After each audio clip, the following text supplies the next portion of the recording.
What's that about? I don't know. I don't know either. You tired of something? I am. Me too.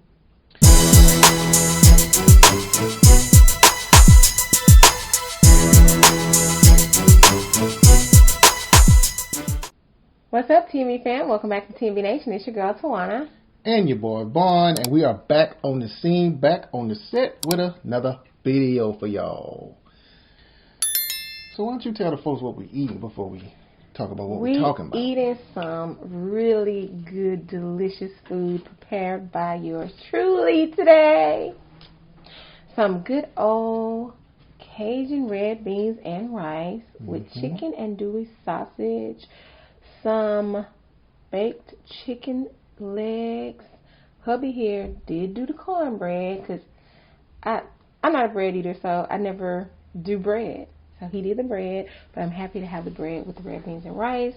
And y'all know I'm going to go in with my Louisiana hot sauce. He's going to go in with his Grace hot pepper sauce. So yes, we're going to get in. I feel like my chair's not all the way up. And I know y'all saw that, y'all read that title. I know y'all saw that thumbnail. It is Mental Health Awareness Month, y'all. Yes, it is. And last week was Mental Health Awareness Week, but this is actually a whole month where we are bringing awareness to mental health. So we'll be talking a little bit about that. Try to get Caden on here, y'all, so he could participate in the discussion, because we need to include these kids in these mental health discussions because they need to be learning about it. First, we're going to eat some of this goodness. It's ugly too. Yeah, yours ugly too. I told him he gave me the two ugliest pieces of chicken. And his looked cute at first until you picked it up. Y'all know when you bake chicken, sometimes I like my chicken tender. So it does fall apart. Pulling away from the bone. It does fall apart. Y'all look at the pretty. And I like it like that. Since she talking about Caden, y'all. That's some good stuff. Since she talking about Caden, I will say, this generation is the most aware about mental health of all previous generations. You think so? Why do you think that? Now, some of it is a little exaggerated, but they are more likely to talk, openly about dealing with anxiety, dealing with depression, things like that, than the previous generations were.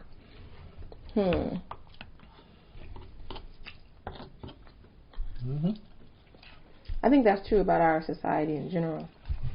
As we become more aware and we are more educated and we understand mental health more, it's less stigmatized, still some stigma of course, but it's becoming more acceptable for people to have mental health issues and to not have to feel ashamed about it. Like, you can talk about it.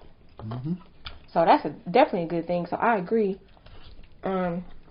This generation, of course, is a part of that progression.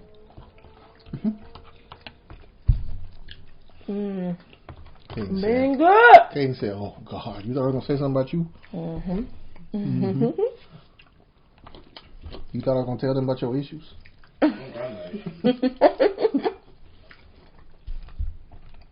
Yep, check on your kids, y'all. Kids get affected with mental health issues too. And especially with, I'm not going to say the word, you know what situation I'm talking about. These kids' lives completely changed. And it was a huge adjustment. Many had difficulty adjusting and they're still having difficulty. More anxiety, more depression, more isolation. It's been real.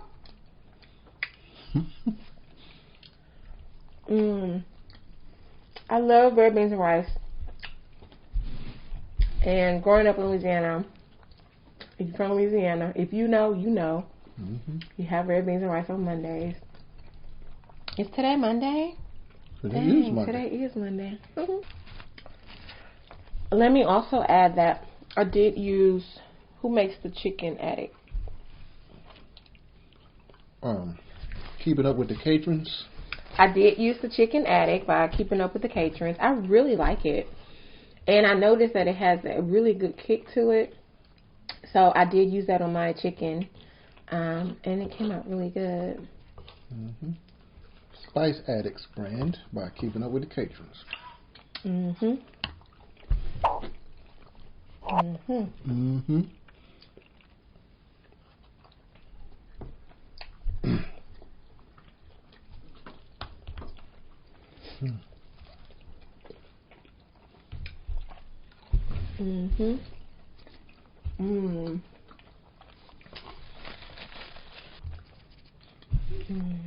Yeah, I got introduced to red bean and rice when I was in college.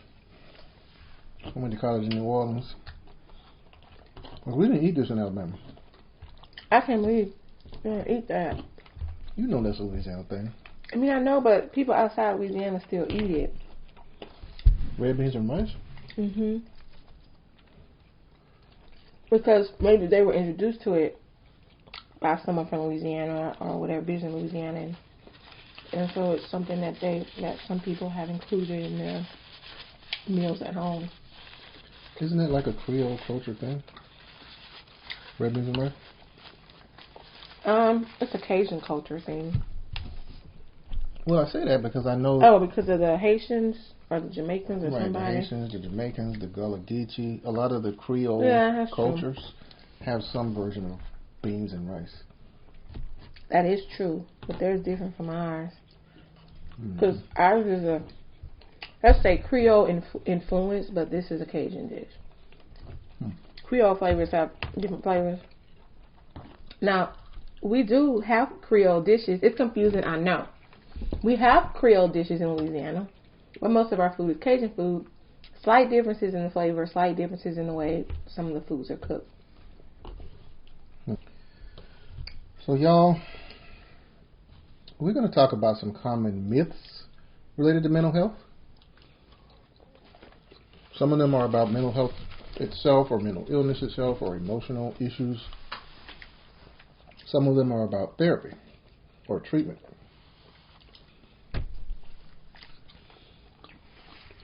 So for those of you who don't know, hubby and I are both therapists. And we get a lot of questions about therapy, a lot of misconceptions, a lot of myths. So we're going to add some of that into it. But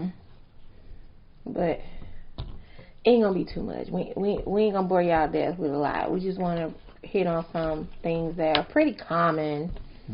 And it's just really misinformation, you know. So one of them that's probably real common is the idea of being crazy. Yeah. So y'all know, and I don't think younger people, when I say younger, I mean like Gen Z, I don't think they saw these images, but those of us who are older saw images on TV and people talked about stuff, images in like sitcoms and just entertainment, movies, TV, whatever, of the person in like the paddy wagon they used to talk about, getting a straight jacket wrapped around you and thrown in the back of the van and taken to some asylum for years. What's wrong? No, let me go. This is illegal. Oh, guys can't. And people screaming and banging their heads and all that other stuff. That's the only version of mental illness that exists. That's pretty common. Right, and then related to that is a common misconception that only crazy people go to therapy. First of all, ain't nobody crazy. Y'all, we gonna stop using that word around here. Up in these streets. Okay, we crazy in funny ways, but we're not crazy in, Your ass is crazy. sick ways. In that way. But let me tell you, first of all, you don't even have to have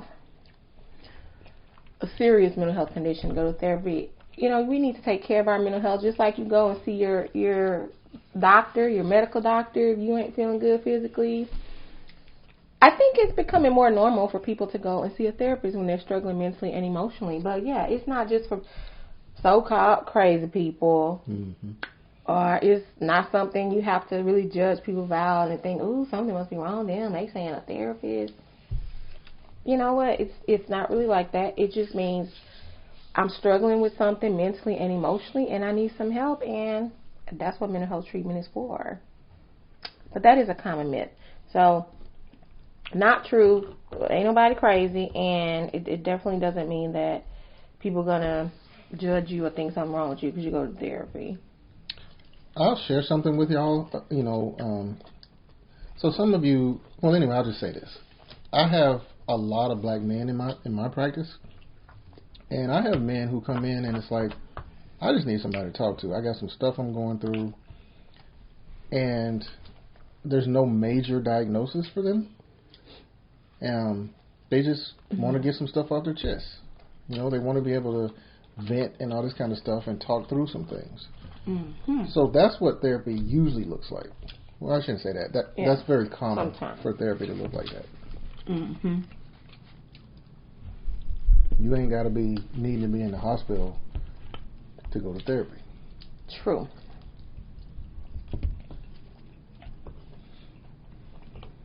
And another myth that comes to mind is that people with mental health issues are like violent. Mm-hmm. Most people with mental health issues are not violent. But of course that's how the media portrays these people as being violent, or we see there might be an instance or a few cases where someone is violent and they do happen to have a mental health disorder, and so that's kind of what the focus is on, that this person has a mental health issue, and it's almost stated as if it's a cause and effect kind of thing. The mental health issue caused the violence.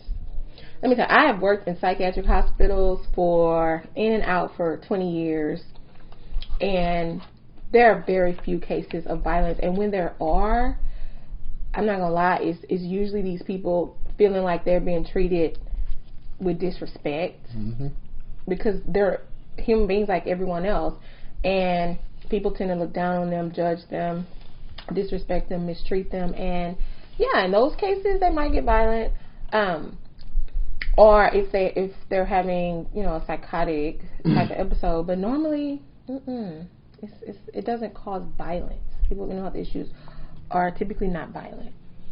I'm gonna say something else about that too, y'all. Because we need to nip this in the bud right now. At least right here, right now on our channel, we're about to give y'all the lowdown about that.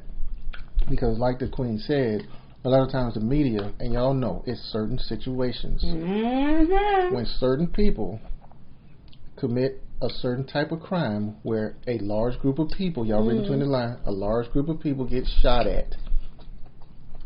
Only when certain people do that though. They immediately start probing to see if there's any mental health issue in this person's history.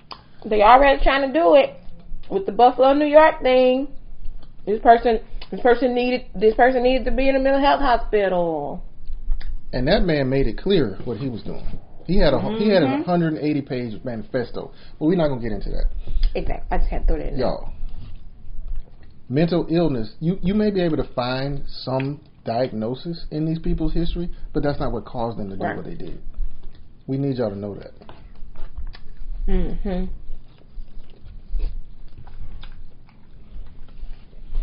Some of y'all may have seen that meme. I'm gonna go and kind of say it. What? Some of y'all may have seen that meme where it's got a Muslim man next to it that says terrorist, got a black man next to it that says thug, got a white man next to it that says mental health issues.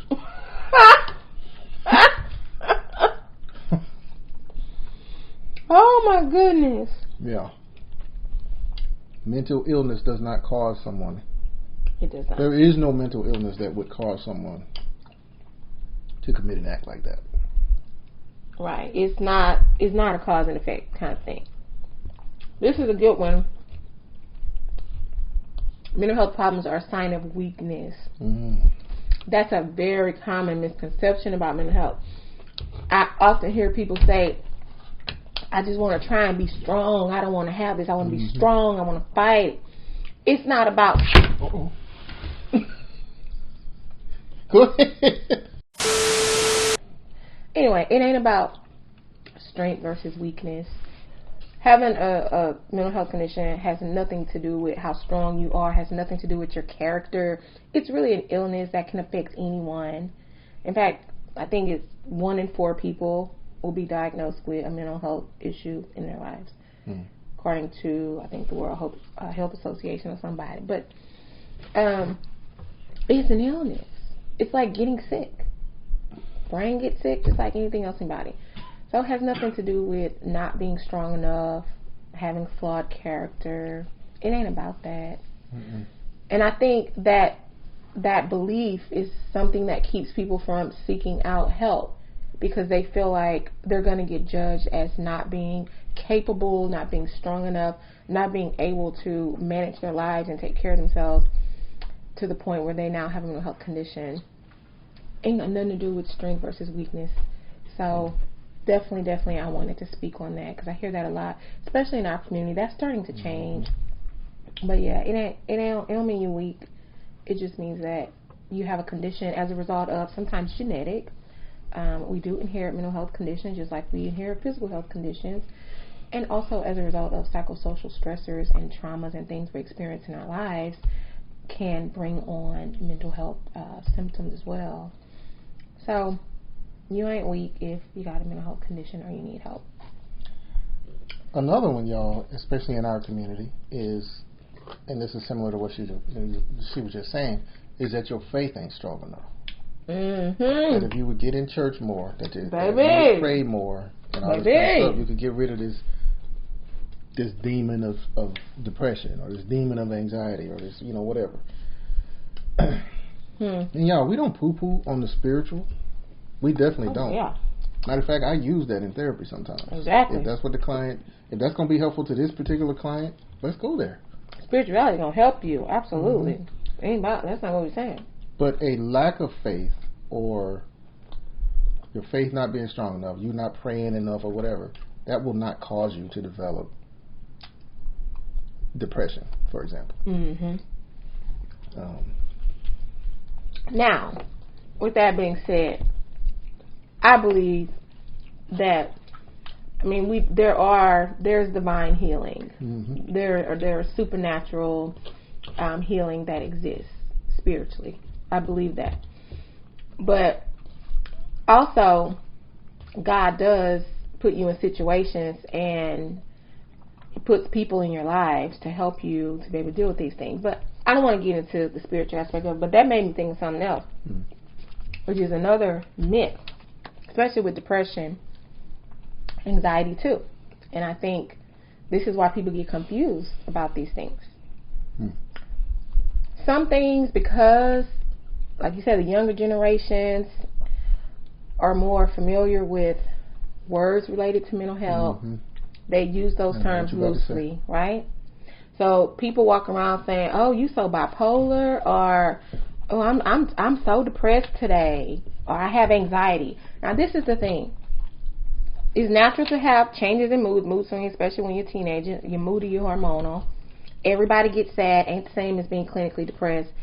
Everybody has some level of anxiety, depending on what circumstances you're in. It doesn't mean you have an anxiety disorder. Mm-hmm. So, when someone says they have a mental health condition, sometimes we think, "Oh, okay, well, yeah, I get sad. I get depressed too, and I just pull myself out of it." Ain't the same thing. Mm-hmm. Or you think, "Well, I get anxiety too, and I just distract myself and I don't think about it and it goes away." In those cases where you have a temporary mood alteration, that's not the same as having a clinical biochemical condition that causes these more longer term changes that require some type of help. So I think that leads to confusion even with the scriptures, because I think when we speak of anxiety and things like that, I think that most people are talking about just feeling those things in general, and not necessarily having a condition that comes with longer term changes and requires some treatment. Let me give y'all an analogy. That would be like you talking to your aunt, your sister, whoever, your cousin, your friend who has diabetes, and you say, well, I ate a whole bunch of candy yesterday too. You don't see me looking all woozy and stuff. I just drank a little water and really? Exactly. This is an actual medical condition, just like diabetes. Yeah. So you can't tell the diabetic, well, you need to just be strong and get yourself together and pull that blood sugar back up. Pray it back up. It ain't happening. Diabetic has to take their medication, their insulin, whatever it is that they do, eat differently. Well, so does someone with mental health conditions. But it's just a lot of miseducation out there, which is why we're having this discussion. Lots of misconceptions, lots of myths, lots of miseducation. And it makes sense. If you have never personally experienced mental illness, you don't know anyone close enough that had a mental health condition, a lot of people don't know about this stuff. So we learn about it through media, the news, movies, music, social media, and a lot of that stuff is so wrong, y'all. It's just not true. It's a lot of false information out there. The media uses a lot of fear tactics when it comes to mental illness. So, for example, why does the therapist always have sex with their clients in shows and movies? Y'all know that's against the law. So that's against all of our codes of all therapists have a code of ethics depending on what license they have. That one unethical behavior is also against the law. But they don't keep them from doing it. You know that. I know that. But it does not happen. As movies and shows make it seem like every therapist is always having sex with their. They're not. But let me ask you this: what's the number one reason therapists lose their license? That. It is that. They have sex with their clients. But it's not as common as. It's not. That's what I'm trying to tell y'all. It don't happen all the time, but that is literally the number one reason therapists. I don't know if we could say that word that we've been saying on YouTube, but that's the number one reason that they lose their license. That's a shame, ain't it? What's going on with these people? I don't understand that. That's a shame. But you know what? It's all kind of people out there that get into positions where they are supposedly helping vulnerable people, and then they take advantage of them. That's what these therapists are. They're covert narcissists, right? They're appearing to be the helper so they can get close to them and harm them. If they have questions about what that is, they can go to my channel and check it out. Ooh, y'all heard that, didn't you? We're going to put my link in the description. I ain't got no channel yet. I do have a recovery channel. I make videos about codependency, self-love, recovering from abuse, recovering from trauma, narcissistic abuse. So if you're not really sure what some of those topics mean, go check out some of the videos. You'll find that you actually can relate to some of those things, even if not by personal experience. All of us know somebody who have experienced some of the things that I talk about. So I think it can just help you understand a little bit more. And I am going to be expanding my channel and talking about some other mental health topics over there. So go check it out if you haven't already. Link down in the description. Y'all go over there and check it out. That's weird. So anyway, y'all, we're going to go ahead and wrap this thing up. We appreciate y'all. Hopefully y'all got something out of this. Hopefully you learned something. And hey, if you disagree or agree with anything that we said, feel free to drop a comment down in the comments about that. Or if you have any questions related to mental health, drop those down in the comment section down below as well. Y'all might inspire us to do another video. We might bring it back. We used to do mental health Mondays. We felt like nobody was interested. We might bring it back anyway. All right, y'all. Y'all do the cringy YouTube stuff, and we will catch y'all on the next one. T&V Nation out. Bye.